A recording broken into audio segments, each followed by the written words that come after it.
Ceremonia de posesión del doctor Armando Martínez Garnica como académico numerario, designación de la comisión que lo conducirá al salón de sesiones, presentación del recipiendario a cargo del secretario académico, toma del juramento, disertación del recipiendario sobre el tema elementos protocolarios de la Constitución de la Villa del Rosario de Cúcuta, discurso de recepción del recipiendario a cargo de la académica numeraria Adelaida Surdiz Nájera, y finalmente entrega del diploma e imposición de la venera de la academia.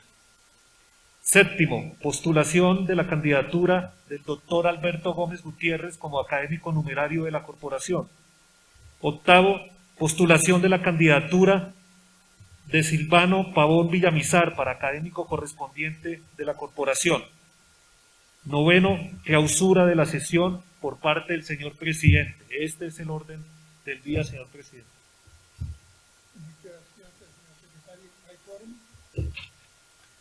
Hay quórum para sesionar y deliberar. Están vinculados a esta sesión 17 académicos numerarios, presidente. Muchas gracias. Procedemos entonces con el himno nacional.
Cuarto, aprobación de las actas de las sesiones ordinarias del 10 de agosto y del 24 de agosto de 2021.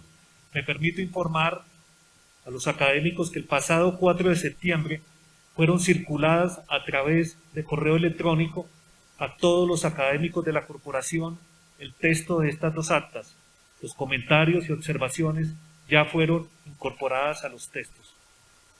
Dejo a consideración de la aprobación, presidente.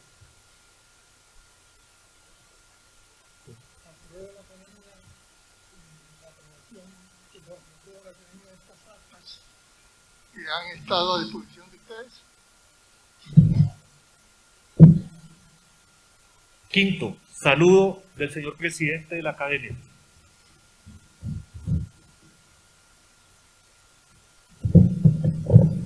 El saludo lo voy a posponer hasta cuando tengamos entre nosotros al recipiendario de hoy, el doctor Armando Martínez Garnica.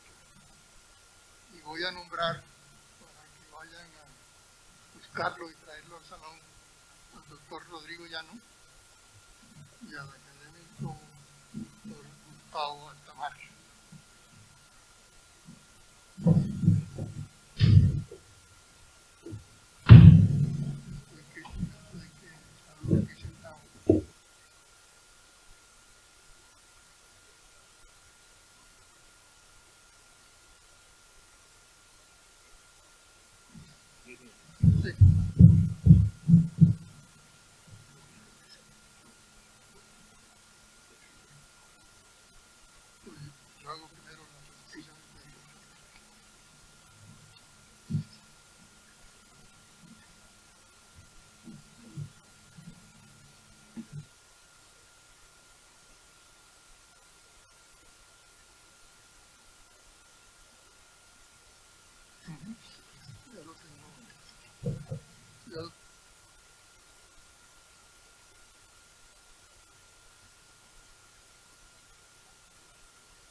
Doctor Armando, qué grato es tenerlo entre nosotros. Es con suma complacencia que la Academia recibe hoy como académico de número Armando Martínez Garnica, el primero desde antes del inicio de la pandemia y con todos los miembros de la Junta de la Mesa Directiva presentes.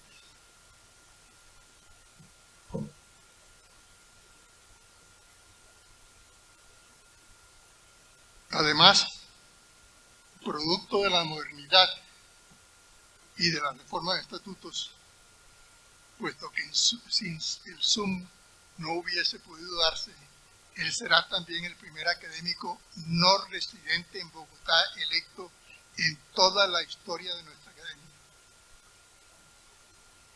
Armando, sin embargo, no es extraño a estos nuestros lares, y por eso ha querido recibirse presencialmente en esta su casa y la casa de todos ustedes. El doctor Armando Martínez es santanderiano puro, a mucho honor.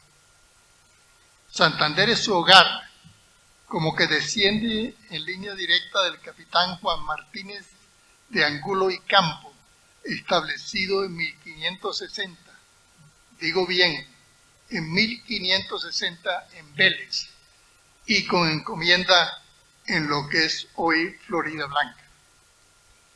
Y es allí donde se afincó desde siempre la familia de comerciantes tradicionales en productos de la tierra que son sus ancestros. Y además es el campo donde reside hoy Armando. Su padre quería que estudiara electricidad, la profesión del futuro, y razón tenía. Obediente, Armando se hizo experto electricista. Al mismo tiempo, sin embargo, se aficionó a los libros, los descubrió y obtuvo su bachillerato académico. Ya lanzado, a los 17 años se trasladó a Bogotá a estudiar agronomía y luego psicología en la Universidad Nacional. Mientras divagaba, se tropezó con el romanticismo marxista de la época y navegó hacia la izquierda comunista. No acabó en el monte porque era demasiado valioso como proselitista citadino. Fueron 7 años. Mientras trabajaba como obrero y profesional de la subversión en una célula urbana, conoció su camarada compañera, quien le dio un hijo. Ese alumbramiento en Ibagué, de donde era ella, cambió su vida. El marxista, leninista, maoísta se entregó a la paternidad. A trabajar, se dijo, mientras estudiaba para la licenciatura de Historia y Geografía en la Facultad de Educación de la Universidad del Tolima. Había descubierto definitivamente también su verdadera vocación. Allí se afianzó su verdadera vocación que lo llevó a formarse mejor y a obtener los apoyos para el doctorado en el Colegio de México. Regresó para postularse como catedrático de Historia en la UIS, donde permaneció algo más de 25 años y de la que es profesor emérito. Siempre ligado al campo, se entretuvo con una lechería, de donde resultó remoquete del profesor lechero. Han sido muchos los alumnos a quienes inspiró con su amor por la historia. Algunos aquí presentes son brillantes investigadores y profesores. En el entretanto, han sido muchos los archivos que ha recuperado para que no se pierda el pasado y mucho el extraordinario congreso que con su batuta acaba de culminar en Villa de Rosario. En la UIS, Armando tuvo tiempo también para hacerle la corte a doña Amelia. fundadora del Instituto de Lenguas de la UIS, que nos acompaña, y a quien conoció con aroma de café. Eso quiere decir que se conocieron en la cafetería. Van 32 años de felicidad. En una vida tan llena de vaivenes, no exactamente la de la ruta académica normal, hasta sentarse, Amelia, de familia en el negocio avícola, nos permite decir hoy que Armando Martínez es definitivamente un hombre de pluma.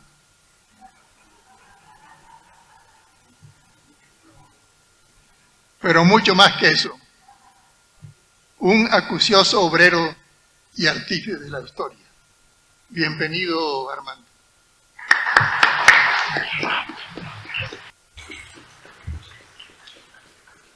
A continuación, presentación del recipiendario a cargo del secretario académico. Armando Martínez Garnica es, ante todo, orgullosamente santandereano, licenciado en Historia y Geografía de la Universidad del Tolima, doctor en Historia por el Colegio de México y postdoctor en Historia en la Universidad Andina Simón Bolívar. Desarrolló una amplia labor docente durante 25 años en la Universidad Industrial de Santander, donde le fue concedido el título de profesor emérito. En cuanto a su experiencia administrativa, en esta alma mater se desempeñó como director de la Escuela de Historia, coordinador del programa de maestría en Historia y decano de la Facultad de Ciencias Humanas. Ha sido catedrático de la Universidad Santo Tomás, la Universidad de Caldas, la Universidad del Cauca y la Universidad Pedagógica y Tecnológica de Colombia. Profesor visitante de la Universidad de los Andes de Mérida, Venezuela, la Universidad Andina Simón Bolívar, la Universidad de Costa Rica y la Universidad Alcalá de Henares. Ha sido consultor en varios proyectos y cuenta con una extensa experiencia en el área de la investigación y la archivística. Entre 2016 y 2019 se desempeñó como director del Archivo General de la Nación. Fue firmante del protocolo de constitución de la Asociación Colombiana de Historiadores. Ha sido presidente de varios periodos de la Academia de Historia de Santander y actualmente ocupa la presidencia de esta institución. Es miembro correspondiente de la Academia Boyacense de Historia, miembro honorario de la Academia de Historia de Norte de Santander, individuo correspondiente de la Academia Santanderista de Colombia y miembro correspondiente de la Academia Colombiana de la Lengua. Ha sido integrante de comités editoriales de varias revistas y ha dirigido el Anuario de Historia Regional y de las Fronteras, la revista Memorias de la Universidad Industrial de Santander, la revista Estudio de la Academia de Historia de Santander, la revista Memoria del Archivo General de la Nación y durante 16 años dirigió la revista Santander, órgano cultural de la Universidad Industrial de Santander. Entre sus múltiples reconocimientos a su trabajo académico, cabe destacar la estatuilla de Bolívar Educador, concedida por la Universidad Andina Simón Bolívar de la ciudad de Quito, la condecoración Orden de la Democracia Simón Bolívar en el grado de Gran Cruz Caballero, otorgada por la Cámara de Representantes, y el pasado 30 de agosto recibió sendos reconocimientos y placas otorgadas por la Alcaldía de Villa del Rosario y la Asamblea Departamental de Norte de Santander, por la Dirección Académica del Congreso de Historia conmemorativo en la Villa del Rosario. Cuenta con una prolífica obra, especialmente sobre historia de la nación colombiana y la sociedad regional santandereana. Ha publicado 32 libros, 42 artículos en obras académicas, en obras colectivas, 28 artículos en memorias de eventos académicos y 112 artículos en publicaciones seriadas, además de varios prólogos y artículos de prensa. Me permito recordar que el académico Martínez Garnica ingresó a la Academia Colombiana de Historia como miembro correspondiente el 17 de septiembre de 2002. En la pasada sesión ordinaria virtual del 25 de mayo fue presentada su candidatura para miembro de número de la corporación, de acuerdo a lo estipulado en la reciente reforma estatutaria En el artículo 3 de los estatutos, el candidato cumplió a cabalidad con los requisitos de haber sido postulado por no menos de 5 académicos de número, de haber asistido al menos al 25% de las sesiones en el año inmediatamente anterior y de haber realizado y publicado investigaciones históricas desde su fecha de posesión como académico correspondiente. Con el sello editorial de la Academia ha publicado los libros La visión del nuevo reino de Granada en las Cortes de Cádiz, en coautoría con el profesor Jairo Gutiérrez Ramos, La batalla de Boyacá en sus testimonios documentales, publicado en 2018, y fue compilador de la obra Sermones Patrióticos en el comienzo de la República de Colombia, 1819-1820, publicada el año pasado. Entre los capítulos de libros publicados por la Academia cabe mencionar textos y testimonios alrededor de sucesos controvertidos en torno a la campaña libertadora y otro artículo titulado Una novedad política, la experiencia de las juntas de gobierno de 1810, ambos artículos en el libro Nuevas miradas sobre la historia de la independencia de Colombia, publicado en 2020. El doctor Armando fue el conferencista central en la sesión solemne de la Academia en agosto de 2014, trabajo que fue publicado en el Boletín de Historia de Antigüedades número 861 y fue ponente en el seminario taller titulado El Bicentenario de la Independencia de Colombia 2019, organizado por la Academia. En la sesión ordinaria del pasado 15 de junio, el académico Martínez Garnica fue elegido de manera unánime por parte de los 17 académicos honorarios y numerarios electores. Este es el perfil académico del doctor Armando Martínez Garnica, presidente. A continuación, toma el juramento.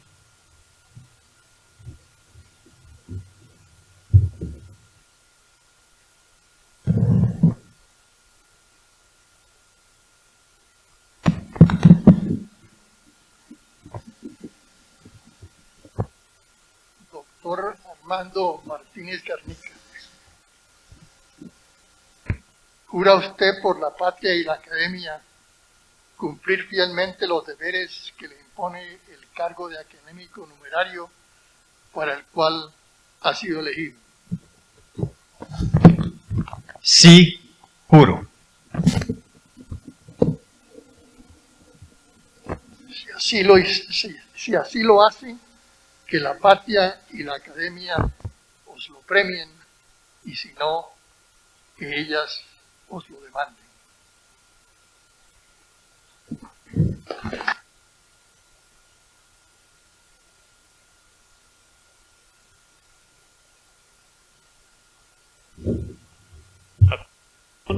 Disertación del recipiendario sobre el tema Elementos protocolarios de la Constitución de la Villa del Rosario de Cúcuta. Tiene la palabra doctor Armando Martínez Garnica.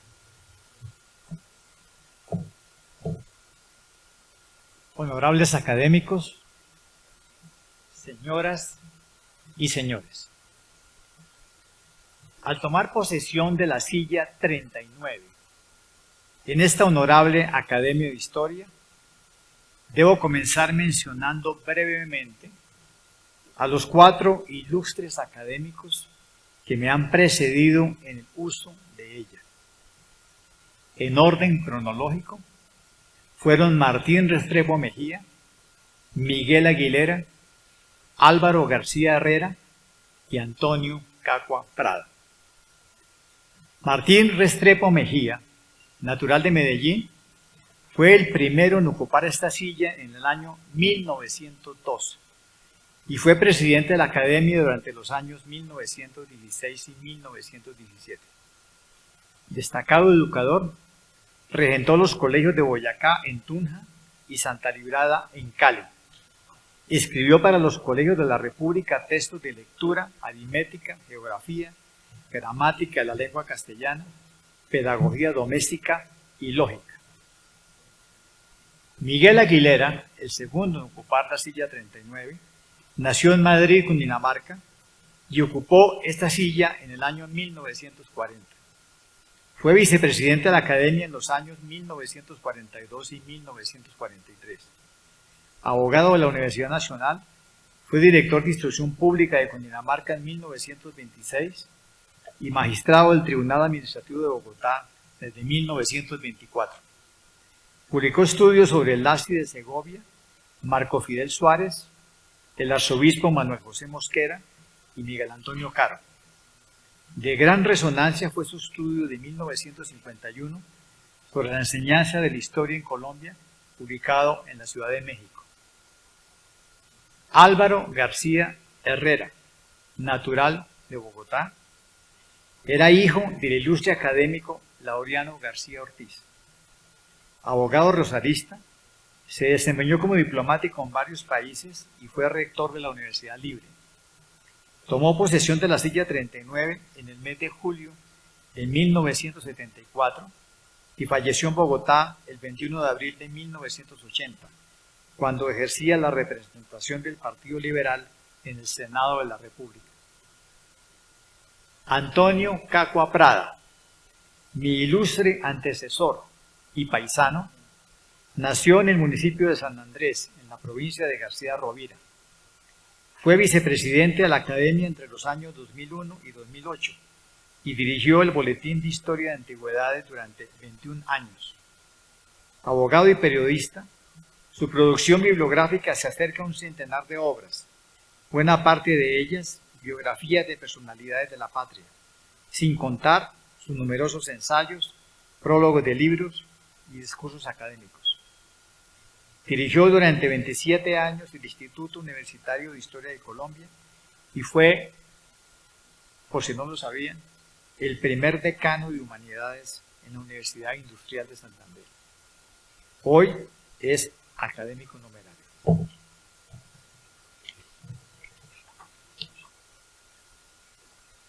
La presentación de esta noche se titula Elementos protocolarios de la Constitución de la Villa del Rosario de Cúcuta, que como ustedes saben fue aprobada el 30 de agosto del año de 1821 y acabamos de conmemorar el bicentenario.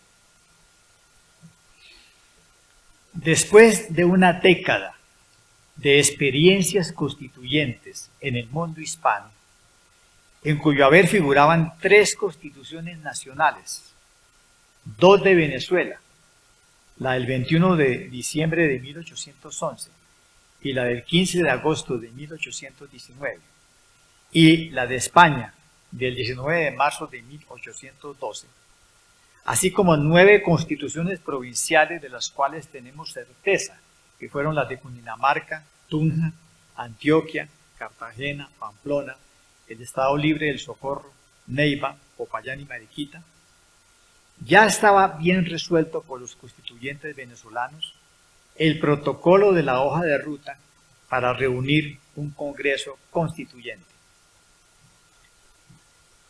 Había que comenzar con una convocatoria a su reunión, seguida por la redacción del reglamento electoral y por la organización de los comicios para escoger los diputados que representarían a los distintos pueblos de las provincias. Una vez satisfecho el quórum establecido por la convocatoria y recibidos los juramentos de los diputados, se procedía a la instalación por la autoridad política competente, quien tenía que leer un discurso de instalación. Se pasaba entonces a debatir y aprobar el reglamento de proceder durante las sesiones y a elegir la presidencia pro tempore del Congreso y sus secretarios de actas. Venía luego el debate ordenado de los artículos del proyecto constitucional presentado al cuerpo constitucional, dejando constancia en actas hasta alcanzar la aprobación del texto totalmente debatido. Este texto, aprobado, tenía que recibir la sanción legal del presidente del Poder Ejecutivo elegido y después impreso para su envío a las autoridades provinciales encargadas de los 2 trámites finales, la promulgación y la jura por todos los empleados públicos y corporaciones. Todo este protocolo se realizó en su totalidad en la Villa del Rosario de Cúcuta durante el año 1821, pese a las dificultades derivadas de su infraestructura sanitaria y física. Un cuadro muestra con detalle las fechas en las cuales se realizaron los 11 pasos del protocolo. Discurso de convocatoria, el 17 de enero de 1820, en el Congreso de Venezuela, reunido en Santo Tomás de Angostura. Reglamento electoral, aprobado ese mismo día en el Congreso de Venezuela. Jornadas electorales locales y provinciales para escoger los diputados, realizadas durante el año 1820 y parte de 1821. Comprobación del quórum entre el 1 de enero y el 6 de mayo de 1821. Ceremonia de instalación que incluía juramentos de los diputados, misa del Espíritu Santo, sermón de un diputado eclesiástico, discurso de instalación y la declaración de la soberanía del Congreso. Todo se hizo el 6 de mayo de 1821. Debate y aprobación del reglamento de proceder, integrado por 44 artículos, entre el 8 y 17 de mayo de 1821. Nombramiento del primer presidente y las comisiones, que a la larga fueron 6, entre el 6 y 7 de mayo. Y luego las sesiones de debate, empezando por el debate de la Ley Fundamental de Unión de los Pueblos de Colombia, que se dio entre el 18 de mayo y el 12 de julio de 1821, y el debate del borrador del proyecto constitucional entre el 3 de julio y el 27 de agosto de 1821. El siguiente paso es la aprobación y la firma del texto constitucional que se realizó, como ya lo supimos, el 30 de agosto de 1821. La sanción presidencial la estampó el primer presidente constitucional y su secretario de despacho el 6 de octubre de 1821. Y la promulgación de la Constitución y juramento, que incluía la aprobación de la ley reglamentaria de las juras, la promulgación de la Constitución en todas las ciudades, villas y parroquias, y la jura de la Constitución en ellas, ocurrió a partir del 6 de octubre de 1821 y se requería en cada lugar 2 días. El primer día, la promulgación, el segundo día, la jura. Dado el limitado tiempo que tengo esta tarde, no voy a detallar los 11 elementos protocolarios que habría que pedirle a todo aquel que se atreva a decir que en algún lugar del mundo hubo un proceso constituyente.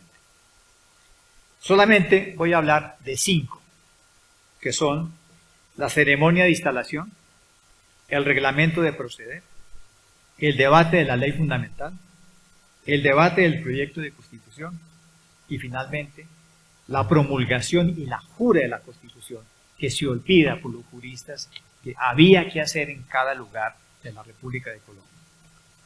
Primero, el elemento protocolario de la instalación del Congreso Constituyente en la Villa del Rosario de Cúcuta. Esta ceremonia de instalación se integraba por varios actos públicos, a los cuales asistieron todos los diputados que llegaron a la Villa del Rosario y los funcionarios del Poder Ejecutivo que habían trasladado la sede del gobierno de Santo Tomás de Angostura a la Villa del Rosario de Cúcuta desde diciembre de 1820. Una vez recibidos los juramentos de cumplimiento de su misión, el primer acto fue la asistencia a la iglesia parroquial de la Villa del Rosario para asistir a una misa dedicada al Espíritu Santo, como era costumbre, para atraer la iluminación de una de las personas divinas sobre la mente de los congresistas. El sermón de apertura le fue encargado a un experimentado diputado del Socorro, el presbítero José Manuel Campos. Terminada esta ceremonia religiosa, pasaron a la sacristía que don Ignacio Torres había amoblado y ornamentado por encargo. Allí tomó asiento, en el solio presidencial que se había dispuesto, el vicepresidente interino Antonio Nariño. Y en ese momento comenzó el segundo acto, que era la lectura del discurso de instalación del Congreso. Este discurso, que fue bastante largo y leído desde la mesa presidencial, fue mucho más allá de su cometido.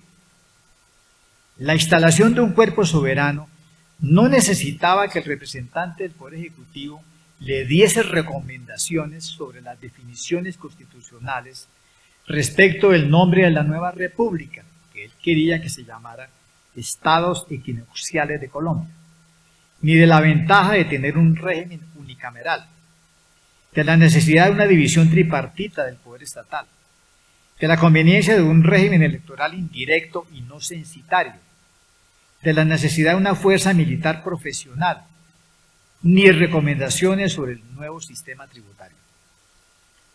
Por esa invasión de atribuciones, el general Nariño tuvo que disculparse por la libertad con que expuso sus propuestas constitucionales, pidiendo que las vieran solamente como un desahogo de mis ardientes deseos por la prosperidad de mi patria. Finalizó advirtiendo a los diputados que tanto Europa como el mundo los contemplaba y aguardaba de ellos una constitución que les haga ver que somos dignos de figurar entre las naciones del mundo. Una vez que terminó de leer su discurso, el general Nariño se puso de pie para solemnizar la instalación con la siguiente pregunta pertinente. ¿Son de opinión los señores diputados que puede procederse a la instalación del Congreso? Pronunciado el voto afirmativo y unánime de todos los diputados, el vicepresidente hizo la declaración solemne más importante, que decía: el Congreso General de Colombia queda legítimamente instalado. En él reside la soberanía nacional. Esta es una auténtica proposición realizativa que depositó en los diputados del Congreso de Villa del Rosario el poder supremo de la nación colombiana. Con esta declaración solemne, el general Nariño puso fin a la postura que había defendido en los años de las primeras repúblicas provinciales, cuando el Estado de Cundinamarca se había negado a declinar la soberanía reasumida por la Junta de Gobierno que nació en la madrugada del 21 de julio de 1810, como también habían procedido las demás juntas provinciales de gobierno que se erigieron. Esta postura de las primeras juntas de gobierno y de los estados provinciales que las sucedieron impidió la formación de un Congreso Nacional durante la década de 1810, a diferencia de la experiencia acaecida en la Capitanía General de Venezuela, donde el Congreso Constituyente de 1811 se había hecho con el poder supremo por la declinación de la soberanía reasumida que hicieron las juntas de gobierno provincial. Fue así como, a diferencia de la década anterior, solamente desde el 6 de mayo de 1821 comenzó la experiencia de la soberanía nacional en las provincias que habían obedecido a la Real Audiencia de Santa Fe.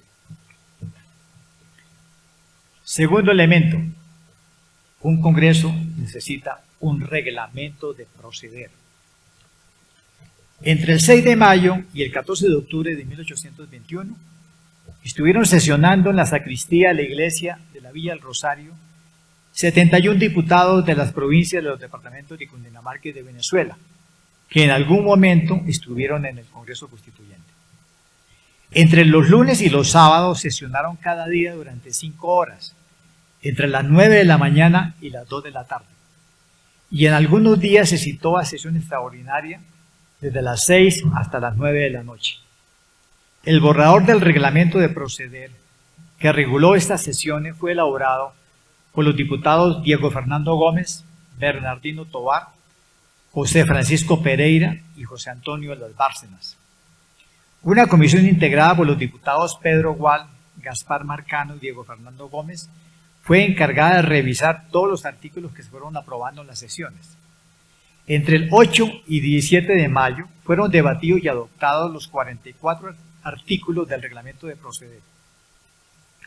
Fueron así definidas las funciones y la duración del presidente pro tempore en su cargo. Solamente cada 15 días podía ejercer el cargo. El protocolo del vestuario de los diputados: tenían que entrar de casaca, vestidos con sencillez y decencia. Las clases de sesiones, públicas reservadas, ordinarias, extraordinarias. El modo de hablar, siempre de pie y mirando hacia el presidente con decencia y compostura. Las mociones, el libro de actas, las votaciones nominales, etc. El Congreso acordó inicialmente la creación de 4 comisiones temáticas de su seno, que fueron la Comisión de Constitución y Legislación, la de Hacienda, la militar y la de Poderes y Peticiones.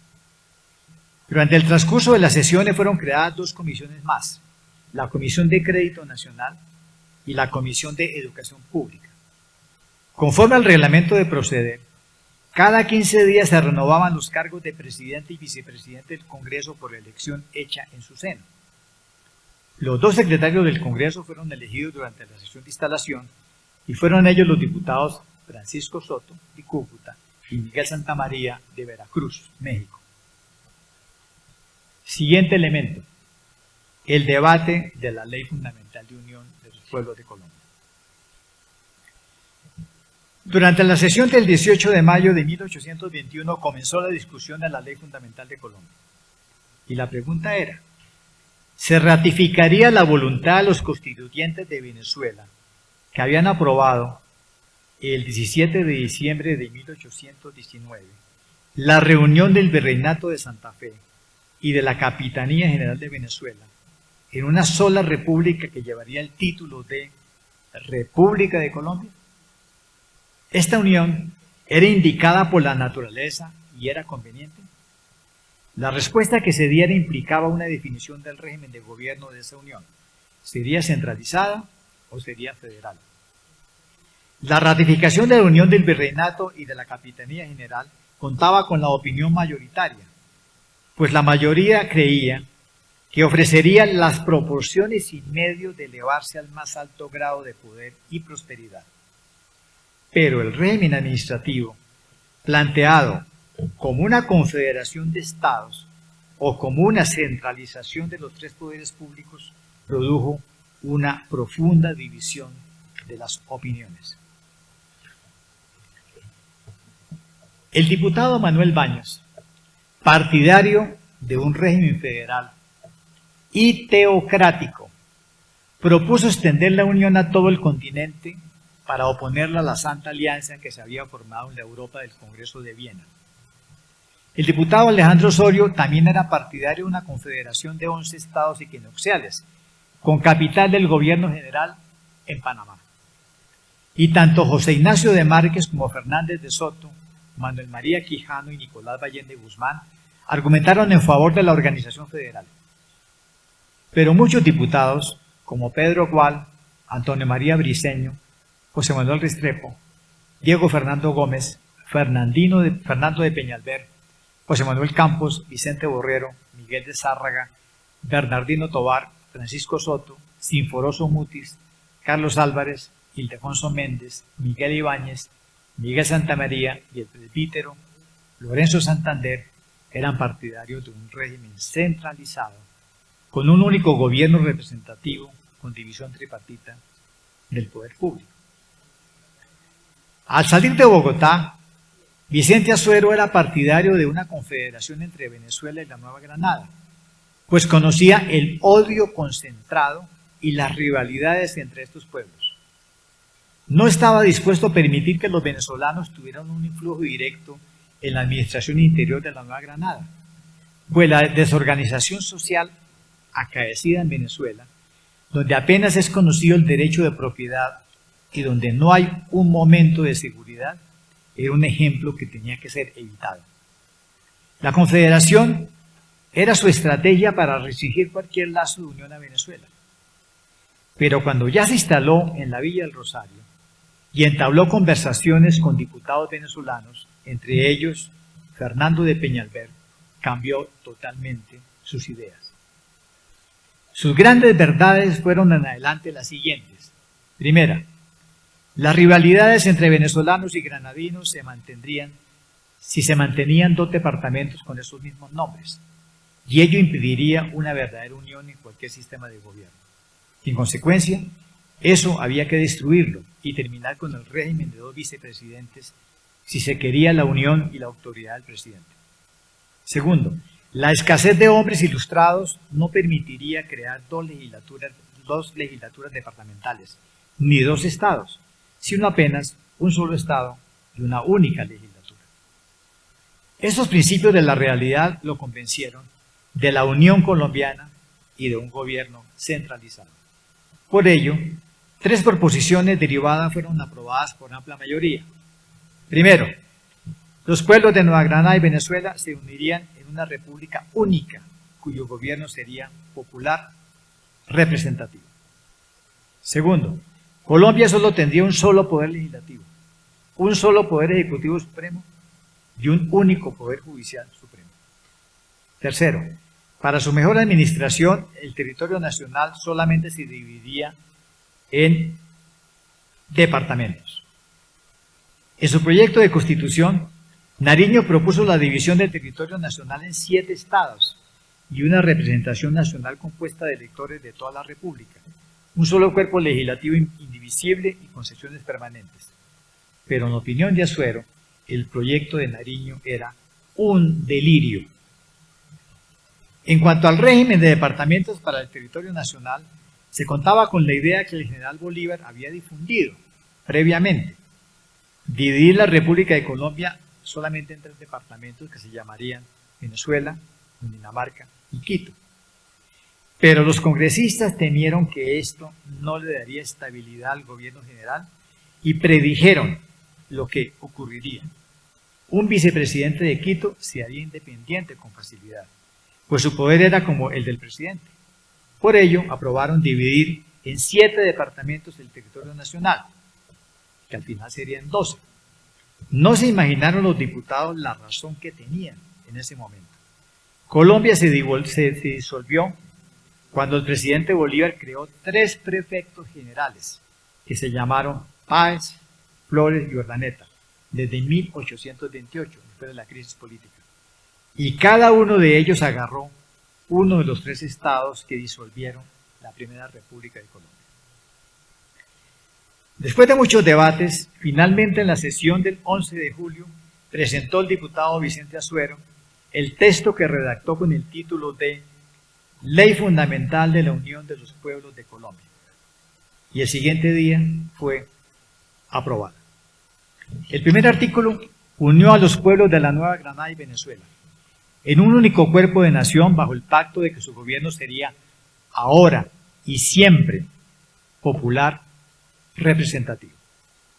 El territorio heredado se dividiría en unos 7 departamentos y cuando existieran posibilidades se levantaría una capital que se llamaría Ciudad Bolívar.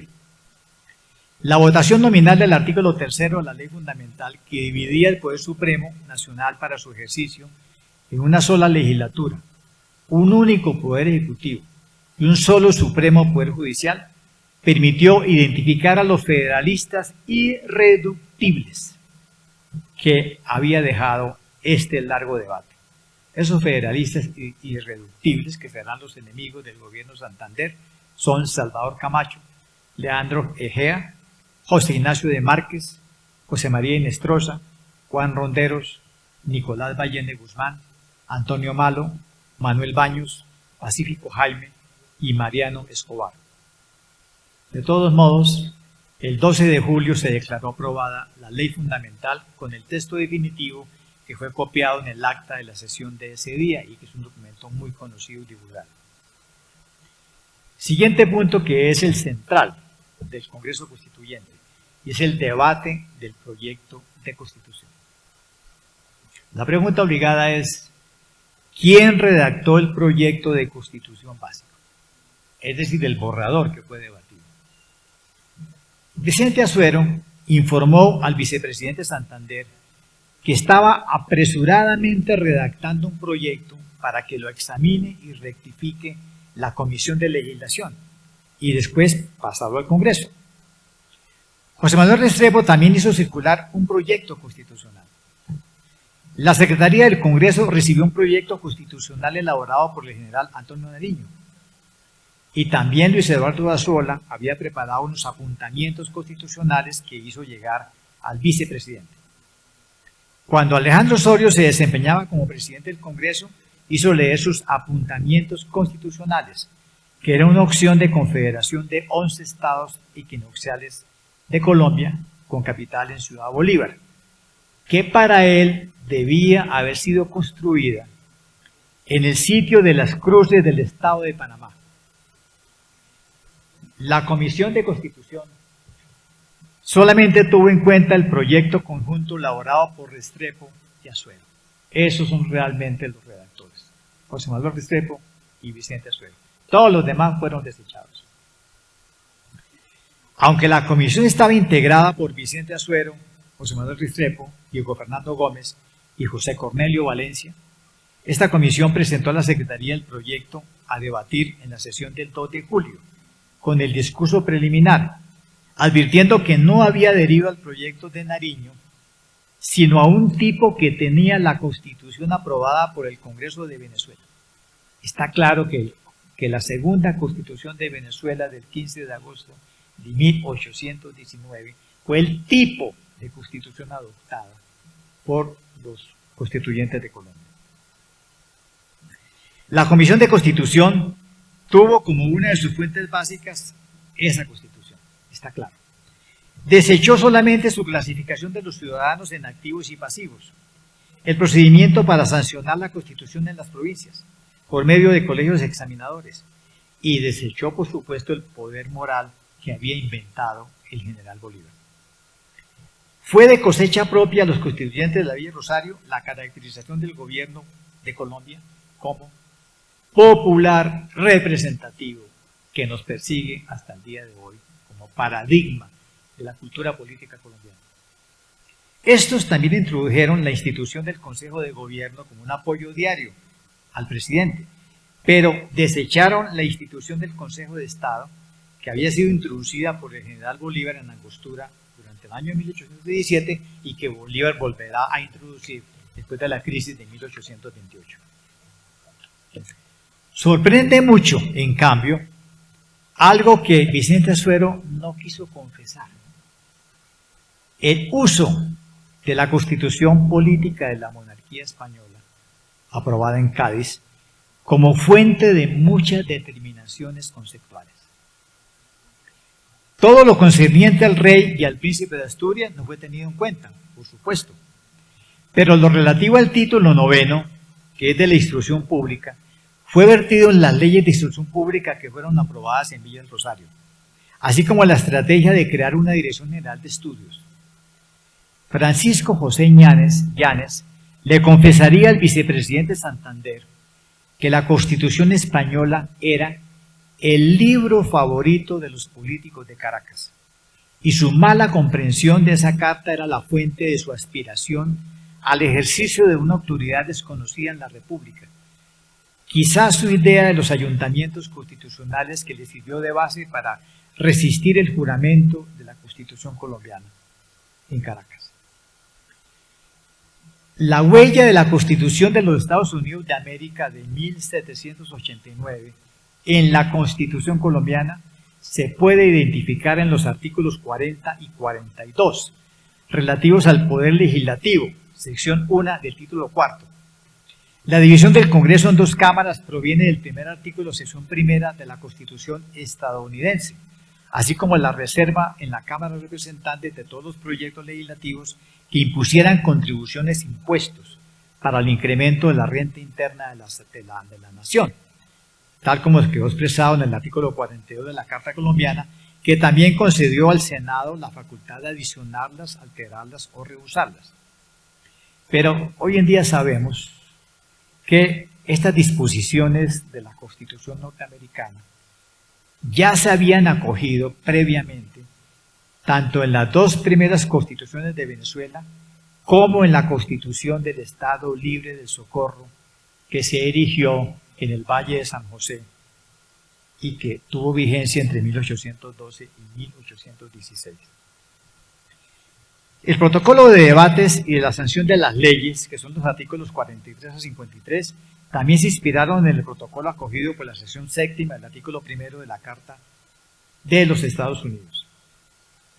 Las determinaciones del Congreso de los Estados Unidos de América, que están en la sección octava del artículo de la Carta estadounidense, ilustraron la lista acogida por el artículo 55 de la Carta Colombiana de 1821. Por ejemplo, establecer impuestos, derechos y contribuciones, contraer deudas públicas de la nación, regular el comercio exterior mediante tratados, uniformizar la moneda nacional y las pesas y medidas, establecer las reglas de naturalización de extranjeros, creación de cortes de justicia y juzgados, declarar la guerra a otras naciones, ordenar la conscripción de los ejércitos en tiempos de paz y de guerra, dotar la marina de guerra, promover leyes de educación pública y elegir la ciudad que serviría de residencia del gobierno nacional.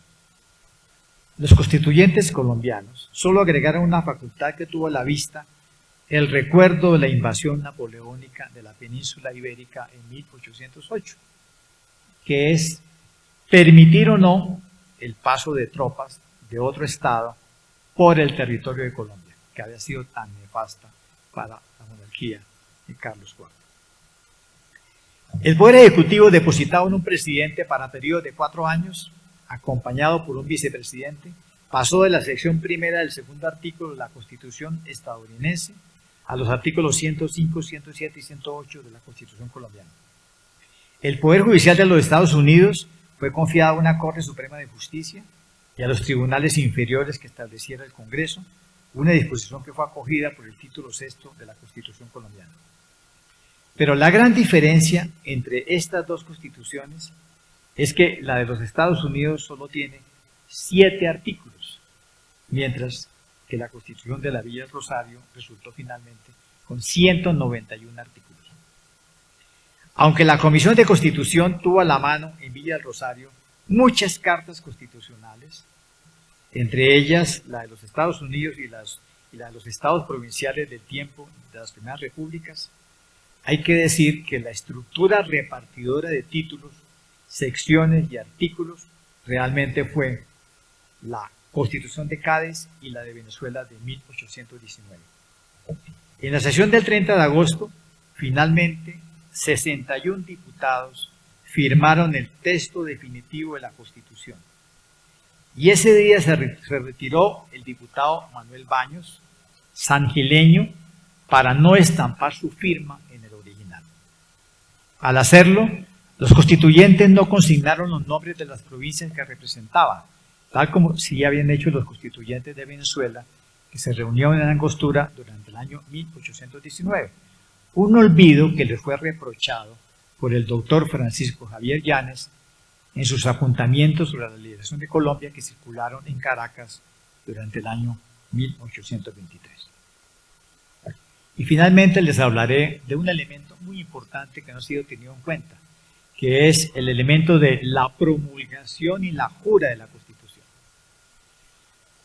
Durante la sesión del 13 de septiembre de 1821, se debatió en el Congreso el modo como se juraría la Constitución en todos los pueblos y parroquias de la República, y cuyo resultado fue consignado en la ley del 6 de octubre de 1821, el mismo día en el que el libertador presidente sancionó la Constitución con un decreto que la mandaba imprimir, publicar y circular. Se quería que todos los súbditos de la República conocieran y obedecieran con solemnidad el texto aprobado el 30 de agosto. El original de la Constitución, firmada por los 61 constituyentes presentes, fue presentada al libertador presidente y sus secretarios por una comisión integrada por el vicepresidente del Congreso que despachaba el 6 de octubre, es decir, José Cornelio Valencia, y por 5 diputados. Una vez recibida la copia impresa de la Constitución en cada poblado de la República, el juez o la autoridad local convocarían a todos los vecinos y fijarían los 2 días requeridos. El primer día había que usarlo para la promulgación, después de que se leyera en la iglesia parroquial todo el texto de la Constitución. Y el segundo día se usaba para la jura de obedecimiento solemne. Durante el primer día, con asistencia de todas las autoridades civiles, eclesiásticas y militares, tenía que leerse el texto de la Constitución en voz alta.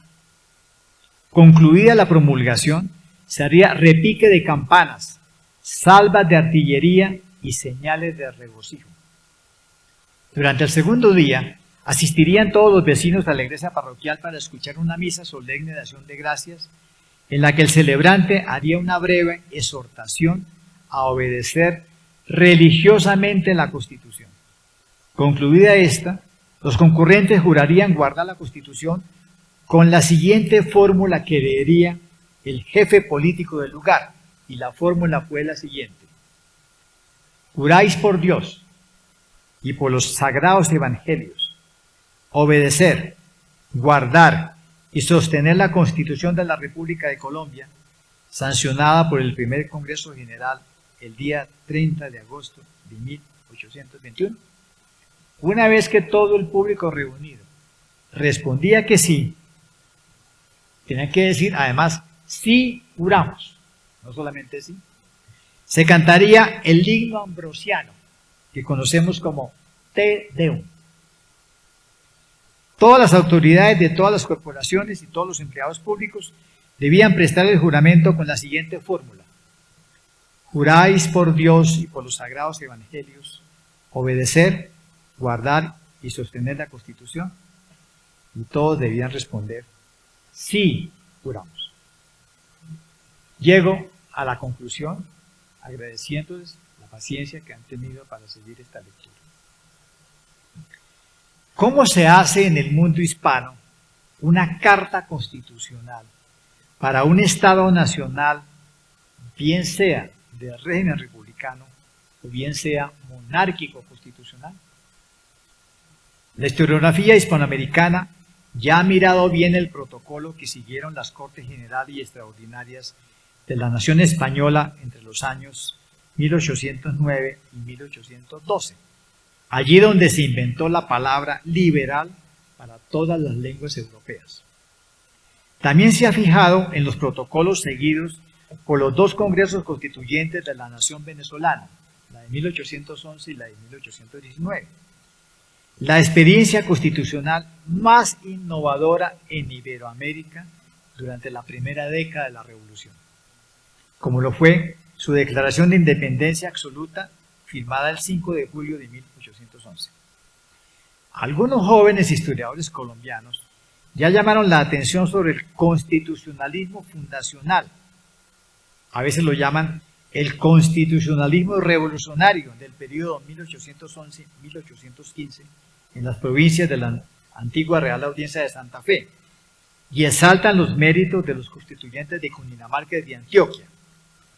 Así que lo único que faltaba, que es lo que hemos hecho esta noche, es reconocer los méritos de los constituyentes que se reunieron durante el año 1821 en la Villa del Rosario de Cúcuta para consolidar definitivamente y de una vez y para siempre el protocolo de elaboración de una carta constitucional para una nueva nación de ciudadanos, que fue presentada ante los ojos del mundo como una potencia firme y respetable. Fue entonces cuando Francisco Antonio Sea preguntó: ¿qué os falta para ser la primera nación en el mundo político? Su respuesta aún nos causa estremecimiento. Solamente nos falta quererlo, y está hecho. Decir Colombia, y Colombia será. Muchas gracias.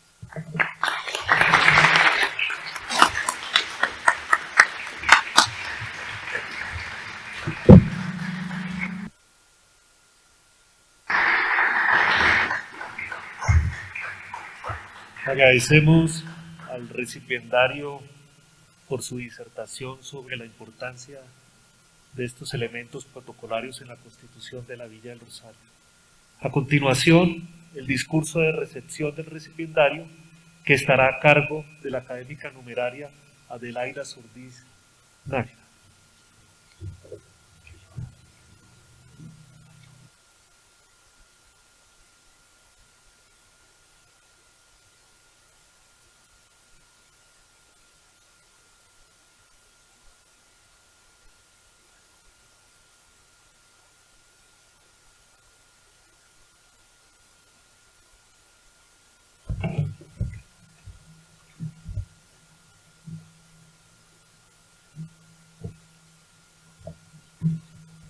señor presidente de la Academia Colombiana de Historia, doctor Rodolfo Segovia, señores miembros de la Junta Directiva, doctor Armando Martínez Garnica, miembro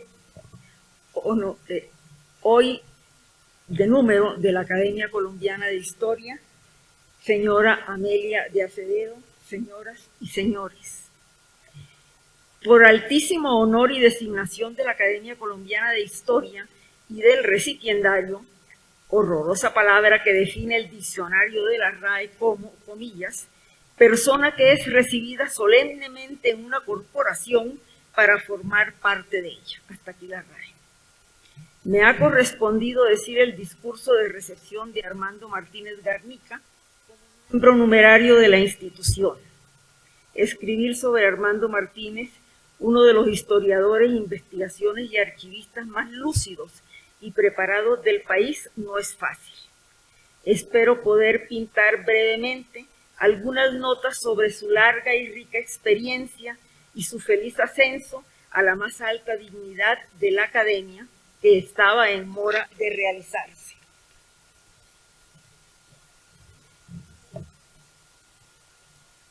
Quiero cambiar un poco la manera como iba a hacer este discurso de recepción. ¿Por qué? Porque aunque los estatutos mencionan pues la necesidad del discurso, después de la presentación genealógica, diría yo, de el doctor Rodolfo sobre Armando, complementada largamente por Roger, el secretario académico, sobre Armando, quién es Armando y toda su trayectoria, yo no les voy a repetir lo mismo. Creo que me parece un poco aburrido.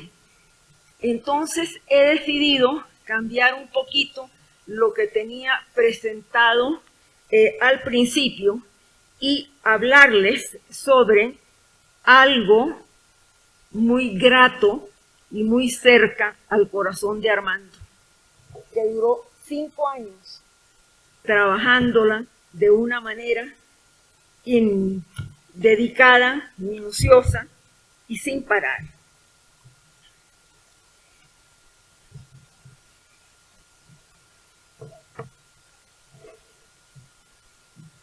Se trata de su gran investigación archivística, su último libro, que me atrevo a pensar que muchos de ustedes no lo conocen, es el libro titulado Historia de la República de Colombia, 1819-1831, Decid Colombia y Colombia será. Bogotá, 2018, Universidad del Rosario. Porque es el antecedente y la base de todo lo que ocurrió en la Villa del Rosario. Colombia, desde que se pensó en Europa como la utopía de un soñador americano y fue aterrizada en América por el libertador Bolívar y las gentes de Quito, Venezuela y Nueva Granada. Su fin el 17 de diciembre de 1830 en Santa Marta, en la hacienda de San Pedro Alejandrino, y su legado heredado por las 5 repúblicas bolivarianas: Colombia, Venezuela, Ecuador, Bolivia y Panamá. El cuerpo del relato, porque les voy a hablar de un libro, el cuerpo del relato se compone de 647 abigarradas páginas en letra Times New Roman de 12 puntos, enriquecidas con 1445 notas de pie de página que por sí solas constituyen una historia complementaria. A esto hay que agregarle 57 páginas más de obras citadas y 40 de bibliografía de la experiencia colombiana entre 1819 y 1831, que abruman por su vastedad. Además de fondos documentales de los archivos nacionales de Colombia, Venezuela y Ecuador, comprende ediciones de los archivos de Francisco Miranda, Simón Bolívar, Francisco de Paula Santander, Antonio José de Sucre, José Manuel Restrepo, Domingo Caicedo Santamaría, José María Obando, Juan José Flores, hermanos José María y Salvador Córdoba, Tomás Cipriano de Mosquera y otras personalidades e instituciones. Completan las fuentes periódicos de la época colombiana de 1819 a 1831, privados y oficiales, informes ministeriales, visiones de viajeros de la época, mapas, representaciones, o sea, escritos, memorias y recuerdos de personas contemporáneas.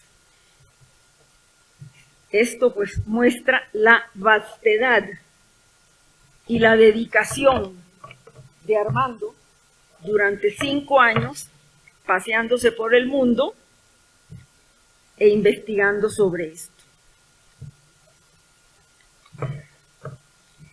Él describe su libro diciendo, abro comillas, que se trata de una ambición política de venezolanos, así su resultado se llamará Colombia. Granadinos, guayaquileños, quiteños la sufrieron, pero si vamos a ser piadosos, nadie la sufrió más que el pueblo llano de la provincia de Pasto. Cierro comillas. Pasto, la provincia rebelde de Colombia que opuso tosuda resistencia al proyecto colombiano de nación. Yo creo que se queda corta la descripción. Pareciera que reduce la magnitud y grandeza del hecho histórico a desbocadas y codiciosas ambiciones de los fundadores de Colombia en 1821, empezando, para no hablar de Miranda, por Bolívar y Santander. Pero no es así. El desarrollo del contenido del libro evidencia el descomunal esfuerzo de acción y de pensamiento de los hijos de América septentrional para dar a luz la esplendorosa criatura que después de un parto casi imposible, al final en el nacimiento del ser y el espíritu de las repúblicas americanas. Acoge Armando el planteamiento del doctor Darío Mesa sobre las naturalezas diferenciadas de las gentes de los 3 territorios y jurisdicciones ultramarinas de España, precursoras de lo que se constituiría como Colombia, el Virreinato de Nueva Granada, la Capitanía General de Venezuela y la Presidencia de Quito.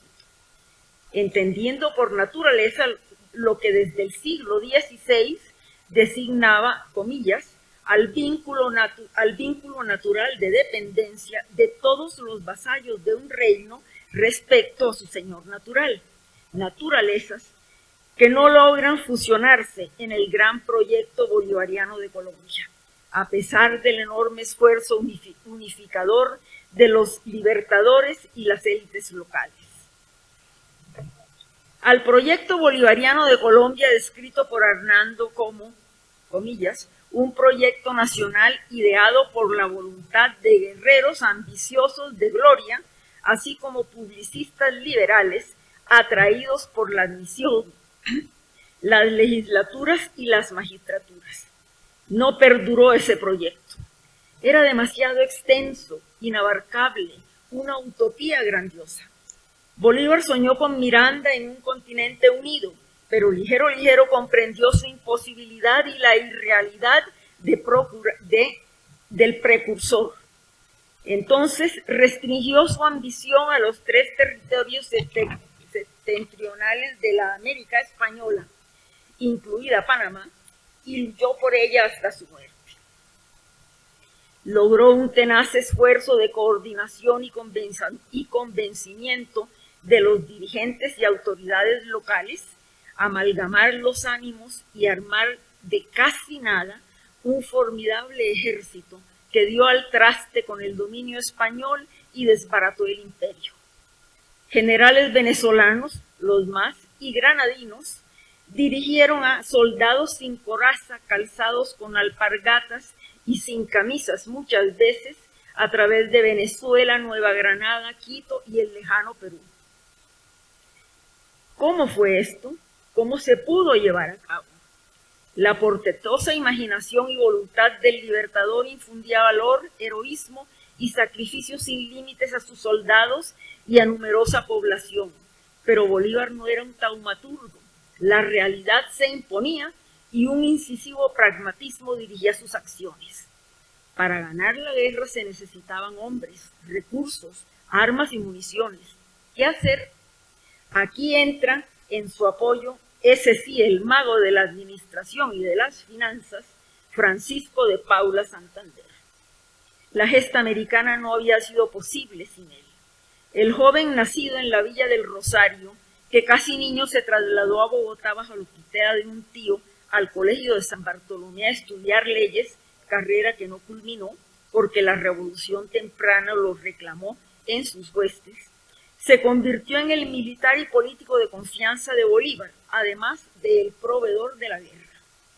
Armando entonces narra la historia de la Colombia bolivariana desde que fue ideada como un propósito y una ambición de Bolívar: libertar a su patria Venezuela, para lo cual primero debía expulsar a los españoles de Nueva Granada y Quito, y luego conformar un gran estado libre y soberano en América, integrado por el que fuera el Virreinato de Nueva Granada, la Capitanía General de Venezuela y la Presidencia de Quito. El libro está dividido en 5 capítulos y una conclusión que modestamente resumimos así.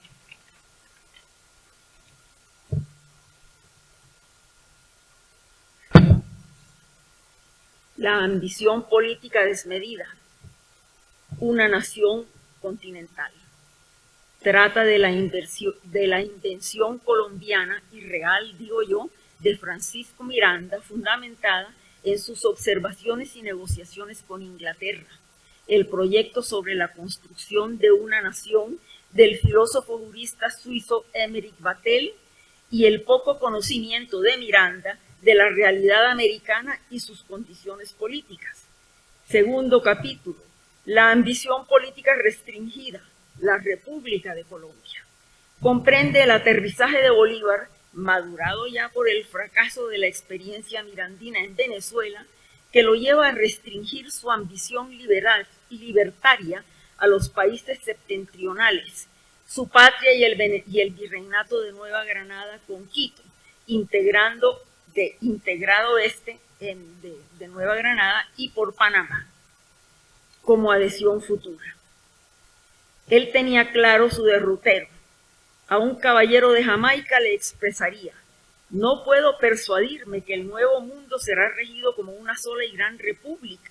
Como es imposible, no lo deseo, y menos aún deseo ver a América convertida en una sola y universal monarquía. A Santander le expresaría con relación a un asunto originado en la patria vieja, abro comillas: el negocio de Navarro será muy justo, pero no podemos pagar deudas viejas, ni debemos, porque esta es la creación de una nueva república y no es el restablecimiento de la antigua. Esta patria es Caribe y no. Francisco Antonio Sea, granadino, diputado por Caracas, presidente del Congreso venezolano, fue un entusiasta adalid de la creación de la República. En su manifiesto a los pueblos de Colombia el 13 de enero de 1820, en Angostura, manifestó a los asistentes la necesaria voluntad para crear la nación. Queredlo y está hecho. Decid Colombia sea y Colombia será. Esta mandataria y bella frase fue el título original de la extensa obra de Armando. Pero los editores lo cambiaron por un encabezamiento, tal vez más preciso, pero a mi juicio insípido y desapacible.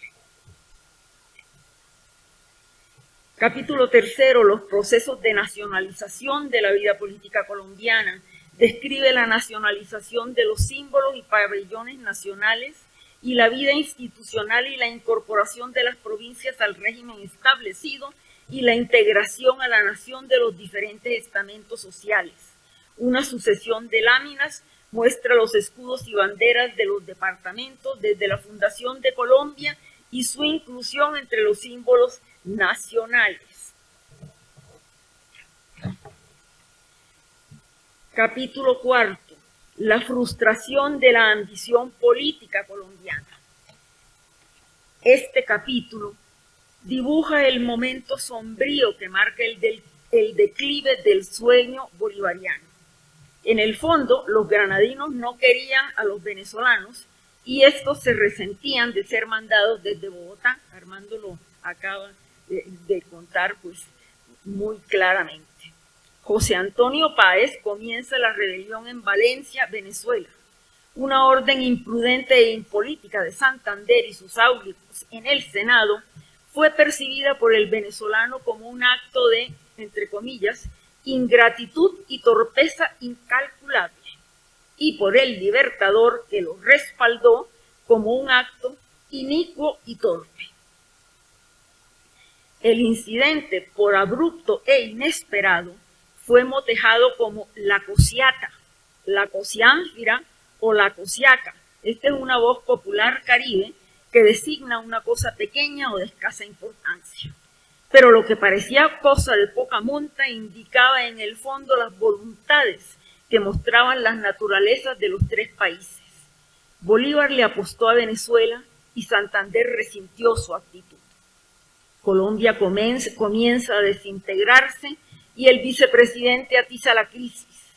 La convención de Ocaña, convocada para reformar la Constitución y salvar la Unión Nacional, es un fracaso. Bullen las intrigas y los enfrentamientos entre los partidarios de una u otra opción de nación. El asesinato de Sucre colma la copa del Libertador. Es un capítulo bien triste. Capítulo quinto, el triunfo de las ambiciones patrias. Es el triunfo de las ambiciones que finalmente eclosionan en tres estados independientes, como Armando lo ha indicado ahora, dirigidos por lo que él, recordando a los generales de Alejandro Magno, llama los diádocos de Bolívar, o sea, los herederos de Bolívar. Páez en Venezuela, que fue el primer estado en formarse, Flores en Ecuador, en el estado sur de Colombia, que realizó el viejo sueño independentista de los patriotas quiteños, y aquí Santander, que finalmente hereda la Nueva Granada, cuya autonomía defendió desde el Congreso de Angostura. El libro concluye con el desgarrador desprendimiento de Bolívar de su sueño. Es la muerte de Colombia, que lo lleva al sepulcro en San Pedro Alejandrino, pero como lo exulta la Oda de la Alegría de Friedrich Schiller, musicalizada por Beethoven, nace un nuevo sol. Armando lo describe. Pese a la depresión moral estas son palabras del autor, pese a la depresión moral del Libertador presidente al fin de sus días, a los lamentos por el desorden social que trajo consigo el régimen republicano durante sus primeras décadas, a las quejas de nuestros contemporáneos por el desventurado final de la experiencia de la Primera República de Colombia, un balance equilibrado de esta debe hacerse cargo de su legado histórico. A los historiadores, entonces, nos impone un compromiso, hacer ese balance equilibrado. Bienvenido, doctor Martínez Garnica, a esta nueva etapa en la Academia Colombiana de Historia. Enhorabuena, mi amigo. Que tengas buen viento y buena mar.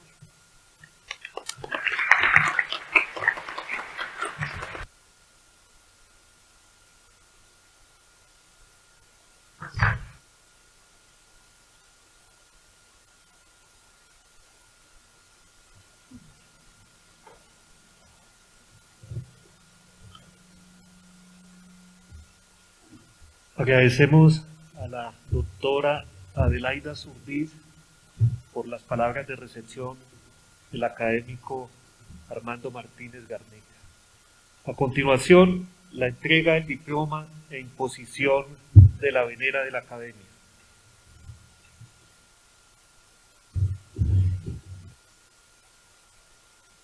Acredita como académico numerario de la institución, reza así: República de Colombia, la Academia Colombiana de Historia, en atención a los merecimientos del doctor Armando Martínez Garnica, lo ha elegido académico numerario de la corporación. Bogotá, Distrito Capital, 7 de septiembre de 2021. Firman el presidente Rodolfo Segovia Salas, el vicepresidente Santiago Luque Torres y el secretario académico Roger Pita Pico. Entrega el diploma el presidente de la academia.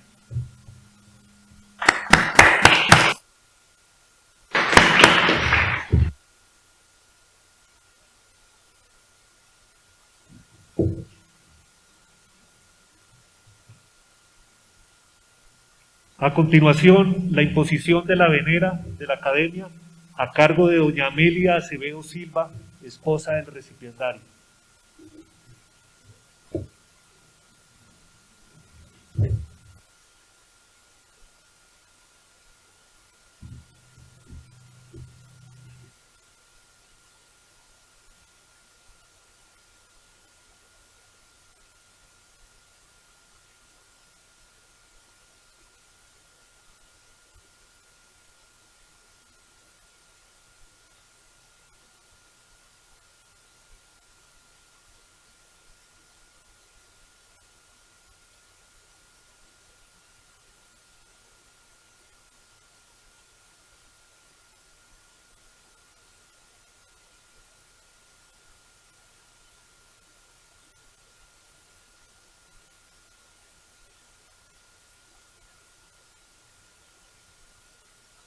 Bueno, mil felicitaciones al doctor Armando Martínez Garnica y bienvenido a esta nueva etapa en la academia.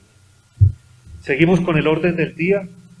Séptimo, postulación de la candidatura del doctor Alberto Gómez Gutiérrez para académico numerario de la corporación.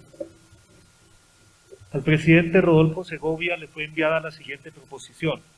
Téngase como candidato a miembro de número de la Academia Colombiana de Historia al doctor Alberto Gómez Gutiérrez.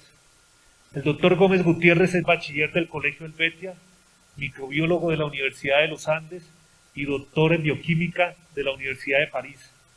Es además profesor de la Universidad Javeriana y asesor científico del Instituto de Referencia Andino.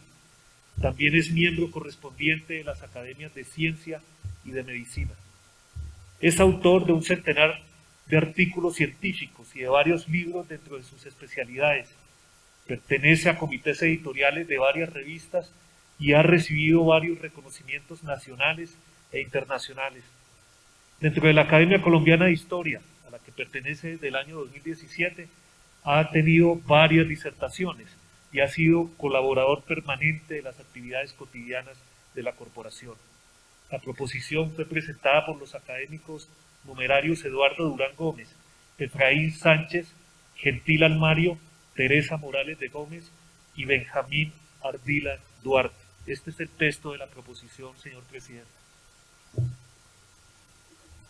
Muchas gracias. Nosotros estaremos votando en la candidatura del doctor Alberto Gómez en nuestra próxima sesión ordinaria el 21 de septiembre. Siguiente punto, postulación de la candidatura del doctor Silvano Pavón Villamizar, que nos acompaña en este recinto, para académico correspondiente de la corporación. Me permito leer a continuación el texto de esta proposición. Bogotá, septiembre 4 de 2021. Señores, mesa directiva de la Academia Colombiana de Historia, Bogotá, Distrito Capital. Cordial saludo. De manera muy comedida, los abajo firmantes, nos permitimos postular la candidatura del historiador norte santandereano Silvano Pavón Villamizar, natural de la ciudad de Pamplona y egresado de la Universidad Industrial de Santander, con estudios de maestría internacional en historia de la misma facultad, para miembro de la Academia Colombiana de Historia, de acuerdo a los estatutos vigentes. Consideramos que el historiador Pavón Villamizar reúne los méritos y calidades profesionales, tanto profesionales como humanas requeridas para que se considere su ingreso a la corporación, dada su trayectoria de trabajo y vida dedicada a la producción historiográfica, cultura y Patrimonio Histórico Regional y Nacional. Anexamos hoja de vida. Firman el candidato honorario Antonio Cacua Prada y los académicos numerarios Eduardo Durán Gómez y Rodrigo Llano Izaza. Este es el texto de la proposición, señor presidente. Gracias, señor secretario. Entonces, la candidatura pasará a estudio de la Comisión de Candidaturas. Noveno, clausura de la sesión por parte del señor presidente. Pues esto de hoy ha sido una fiesta intelectual, y ahora los invitamos a un brindis y un refrigerio en el Salón de los Presidentes, que queda a la salida y a la izquierda de este salón de sesiones. Y por lo tanto, adelante.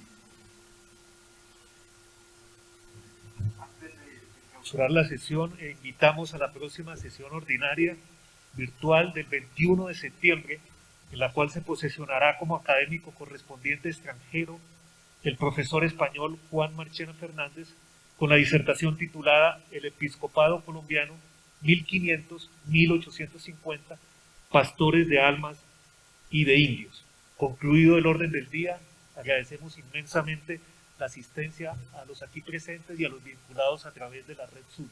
Muchísimas gracias y bienvenidos a la recepción.